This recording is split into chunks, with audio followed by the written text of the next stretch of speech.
जंबूसर में भव्य road show के साथ चुनावी माहौल पूरी तरह गर्मा गया है। शहर के अलग अलग इलाकों में निकाले गए इस रोड शो में हजारों की संख्या में समर्थक और मतदाता उमड़ पड़े, जिससे पूरा माहौल जोश और उत्साह से भर गया। इससे पहले कांग्रेस द्वारा एक विशाल और ऐतिहासिक जनसभा का आयोजन किया गया था, जिसने जंबूसर की राजनीति में नई ऊर्जा भर दी। इस भव्य सभा में अहमदाबाद की दरियापुर विधानसभा के पूर्व विधायक ग्यासुद्दीन शेख की गरिमामयी उपस्थिति ने पूरे माहौल को जोश और जुनून से भर दिया। जैसे ही ग्यासुद्दीन शेख मंच पर पहुंचे, जन सैलाब ने उनका जोरदार स्वागत किया और चारों तरफ उनके समर्थन में नारे गूंजने लगे। ग्यासुद्दीन शेख ने अपने प्रभावशाली भाषण से जनता का दिल जीत लिया। उन्होंने विकास, समानता और जनता के हक की बात करते हुए लोगों से कांग्रेस उम्मीदवारों को भारी बहुमत से जिताने की अपील की। उनकी साफ छवि, मजबूत नेतृत्व और जनता के बीच उनकी लोकप्रियता इस सभा में साफ नजर आई। यही वजह रही कि जहां भी ग्यासुद्दीन शेख पहुंचे, लोगों का हुजूम उनके साथ जुड़ता चला गया। सभा के दौरान कांग्रेस के नगरपालिका उम्मीदवारों के समर्थन में भावनात्मक अपील की गई, जिसे जनता का जबरदस्त समर्थन मिला। ग्यासुद्दीन शेख की मौजूदगी ने इस पूरे अभियान को नई ताकत और दिशा दी। अब जंबूसर में मुकाबला और भी दिलचस्प हो गया है। भाजपा, कांग्रेस और निर्दलीय उम्मीदवारों के बीच त्रिकोणीय टक्कर देखने को मिल रही है। ऐसे में सबकी नजरें इस बात पर टिकी हैं कि जंबूसर की जनता आखिर किस पर भरोसा जताती है। लेकिन जिस तरह से ग्यासुद्दीन शेख को अपार जन समर्थन मिल रहा है, उससे चुनावी समीकरण बदलते नजर आ रहे हैं। आइए सुनते हैं सभा में ग्यासुद्दीन शेख ने क्या दमदार बातें कही। दोस्तों, चुनाव वैसे तो बहुत छोटा चुनाव है, पानी, ड्रेनेज, रोड और रास्तों का, लेकिन इस चुनाव का महत्व वहां बढ़ जाता है कि जब 2024 में राहुल गांधी जी ने संसद में कहा था कि लिख के ले लो, 2027 में जीत के बताएंगे। यानी आपका जो ये वोट है, ये स्थानिक स्वराज्य की चुनाव में आपको लगता होगा कि ये वोट साकिर मलिक को है, ये वोट शहीद भाई को है, ये वोट दीगर दूसरे उम्मीदवारों को है, लेकिन ये वोट ये राहुल गांधी की जो मिशन है कि 2027 में भारतीय जनता पार्टी को गुजरात में हराना है, उसकी नींव डालने का काम करेगा।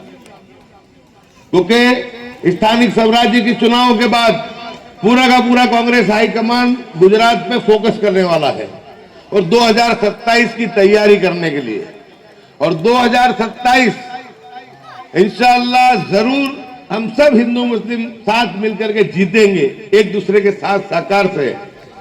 और वो 2027 का जो चुनाव होगा, वो ही ये तय करेगा कि 2029 के अंदर दिल्ली की संसद में कौन बैठेगा। यानी ये आपका ये छोटा सा एक वोट, और आज इस चुनावों के अंदर प्रदेश समिति से मुझे यहां भेजा गया कि आप जाओ। वैसे भी साकिर मलिक मेरा दोस्त भी है, साथी भी है, हमारे शहीद भाई मुजाहिद की तरह हमेशा काम करते हैं, दूसरे भी दीगर साथी काम करते हैं। दोस्तों, ये नगर पालिका के नगर सेवक नहीं है, ये समाज के खिदमत गुजार बंदे हैं। सिर्फ पानी नल गटर के लिए नहीं, आपको ये सुन के अभी आश्चर्य होगा कि जो SIR के अंदर 14 लाख वोट जिसको निकाले गए थे, वो 14 लाख वोट की बात पहली बातमी मुझे जंबूसर से मिली थी और वो साकिर मलिक ने दी थी। साकिर भाई तुम आगे बढ़ो, साकिर भाई तुम आगे बढ़ो। उसके बाद पूरी प्रदेश समिति, पूरे जिला तालुका के, पूरे गुजरात के कांग्रेस के कार्यकर्ता, मुस्लिम समाज की संस्थाएं, हमारे जो सेक्युलर हिंदू भाई है, वो भी उन्होंने भी कहा कि नहीं, इस तरीके से फिर लोकशाही बड़ा कृत्य नहीं हो सकता। तो इनका जब फोन आया तो उन्होंने बताया कि हमारे यहाँ पे कस्बे के अंदर लगभग पूरे कुछ 1900 के वोट बता दिए और सब लोग जिंदा है। और हमने वीडियो निकाले तो मामलतदार आके बोलता है वीडियो मत निकालो, मामला सुलझ जाएगा। उस बात को लेकर के हमने पूरे गुजरात के अंदर तहकीकात की कि जब जंबूसर में ये हुआ है तो पूरे गुजरात में भी ये हुआ ही होगा। और उसमें से ही पता चला कि 14 लाख लोगों के नाम जो थे कमी कर दिए थे। लेकिन अल्हम्दुलिल्लाह कांग्रेस पार्टी की लड़ाई, हमारी लड़ाई और आपके जंबूसर से आई हुई बात ने इस बात को उजागर किया और 14 लाख लोगों के वोट बच गए दोस्तों।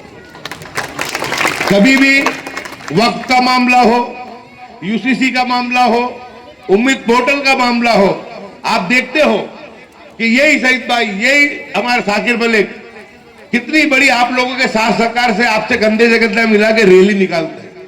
पूरा गुजरात देखता है कि जम्मू सर से सीखना चाहिए कि जम्मू सर के लोग हमेशा अपनी जो हकूक की जो लड़ाई है, अपने जो संवैधानिक अधिकार की लड़ाई है, वो खुल करके रोड पे आकर के लड़ता है। तो की अगुवाई ये आपके साथ ही करते हैं। नगर पालिका का सेवक तो कोई भी बन सकता है, जिसको पार्टी ने टिकट दे दिया वो बन जाएगा। लेकिन जब 2014 के बाद से जिस तरीके से एक तरफा कहर बनाया जा रहा है हम पे, रोज मॉब लिंचिंग, रोज डिमोलिशन, रोज भड़काऊ भाषण, रोज आप देखो कुछ सुबह जब उठो आप तो एक नई आफत, एक नई परेशानी लेकर के आता है। ऐसे दिनों में आप लोग को ऐसा लगता होगा कि भाई हम काम करते हैं, मैं हूं, इमरान खेड़ा वाला है, हमारे न्याजू फड़ वाला है। लेकिन दोस्तों, जब तक के पूरे गुजरात के एक एक जिले, एक एक तालुके में साकिर मलिक और शहीद भाई जैसे लोग पैदा नहीं होंगे, वहां तक ये मुसीबतें हल नहीं होंगी। पानी नल गटर का काम तो अब जाओगे तो वैसे भी अधिकारी कर देगा, हल्ला बोल करोगे जाके तो भी करना पड़ेगा उसको। वो कोई एहसान नहीं करता है जो हमसे टैक्स देते हो काम करते हैं। लेकिन सवाल ये है कि आज जब बड़े बड़े मूंछों में ताव देने वाले ये 14 साल का ये भाजपा का शासन देके दबक गए, और ऐसे वक्त में सीना तान करके तो हमारे साथी निकल और हमको भी आगाह करते हैं और हमको भी बताते हैं। और इसी तरीके से गुजरात में जब सूरत की तरफ जाते हैं तो हमारे असलम साइकिल वाला है, हम जैसे जैसे तो आज हमको पूरे, मैं और इमरान खेड़ा वाला अक्सर बात करते हैं कि हमको एक साकिर मलिक या एक शहीद नहीं चाहिए या एक असलम साइकिल वाला नहीं चाहिए, हमको हर जिले, हर तालुके के अंदर एक असलम साइकिल वाला चाहिए, एक साकिर मलिक चाहिए। दोस्तों, गटर, रोड, रास्ते इंशाल्लाह एक हम तो करते भी हैं और करेंगे भी, लेकिन ये क्या है, थैंकलेस जॉब है। सुबह काम करवाया, शाम को वापस भर जाएगी। आज तुमने गटर उसको तोड़वाई, रोड बनवाया, कल फिर कुछ पानी का प्रॉब्लम है तो फिर तोड़ना पड़ेगा। यानी इसके अंदर तो कुछ ना कुछ नया आता ही रहता है। ये करेंगे, लेकिन सवाल बहुत अहमियत भरा सवाल आपको मैंने बताया है कि आपका जो 26 तारीख को जो वोट पड़ेगा, वो वोट गुजरात की गादी पे भी कांग्रेस का तिरंगा लहराने का काम करेगा। और वो जो 2027 में इंशाल्लाह तिरंगा लहराएगा तो वही तिरंगा, क्योंकि दिल्ली का जो रास्ता है, दिल्ली का रास्ता पहले भी जो यहाँ से जो गुजराती गए वो गुजरात से गए और बड़ा प्रधान बने, लेकिन अब इंशाल्लाह पूरे देश ने देख लिया है कि अब 2027 के अंदर कांग्रेस की जीत यहाँ पे होगी और राहुल गांधी बड़ा प्रधान बनने जाएंगे, वो गुजरात के रास्ते से जाएंगे। गुजरात को भूमिका बनाने वाला है, इसलिए आपके वोट की अहमियत को समझना।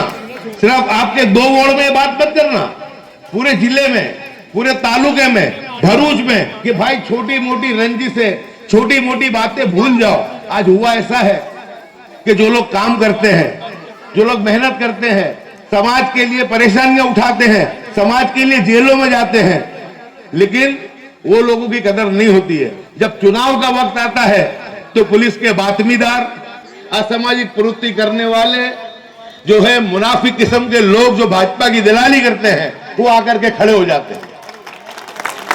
और जो समाज के लिए करता है, जो समाज के लिए आवाज उठाता है, जो समाज के लिए अपने बाल बच्चों को भी बाजू पे दरकिनार कर देता है कि भाई नहीं, ये कितनी भी है उम्मत मुस्लिमा, ये पूरे जितने भी सब मेरी औलाद है, मेरे भाई और मेरे बाप है।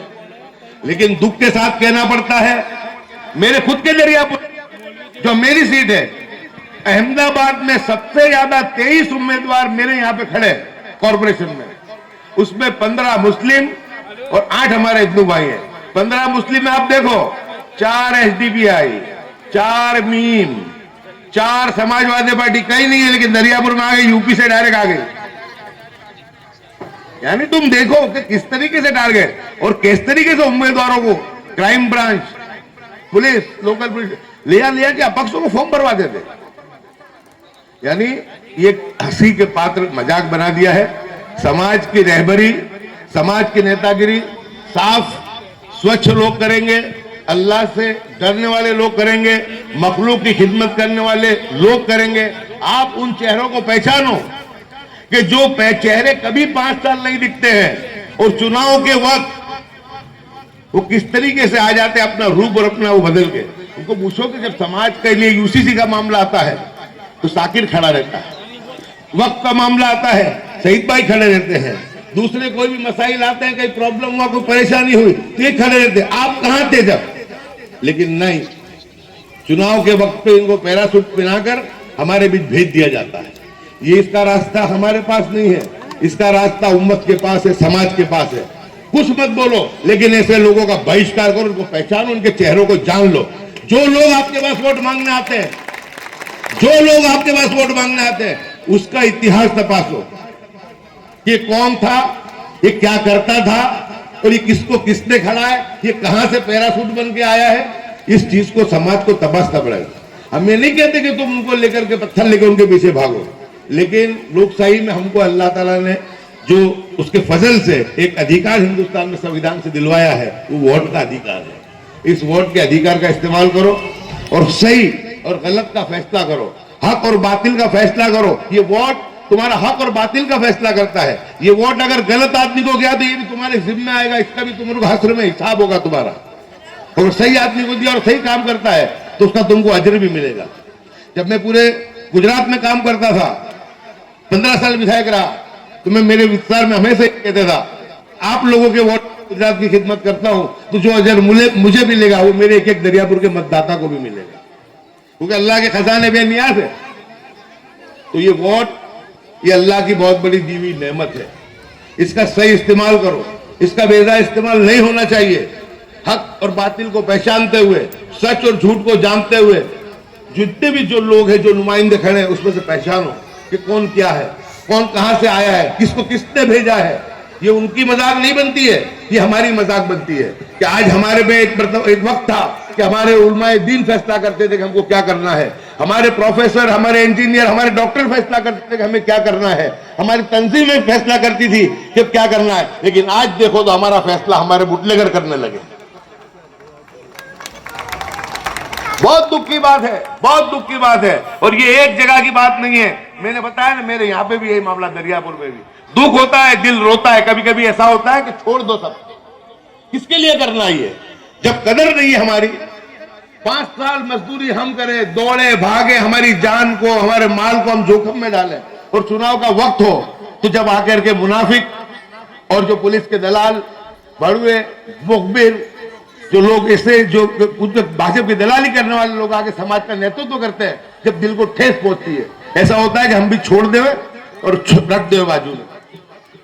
हम मानेंगे बात हमारी, हमारे उलमाए दीन की मानेंगे, हमारे पढ़े लिखे एजुकेटेड लोगों की बात मानेंगे, समाज को कुछ देने वाले लोग हैं, एजुकेशन संस्थाएं चलाने वाले लोग हैं, आरोग्य के लिए काम करने वाले लोग हैं, दिन रात जो मेहनत कोशिश करते हैं, हमारा नेतृत्व वो करेंगे, हमको वो बताएंगे कि हमको किसको वोट देना है और किसको नहीं देना है।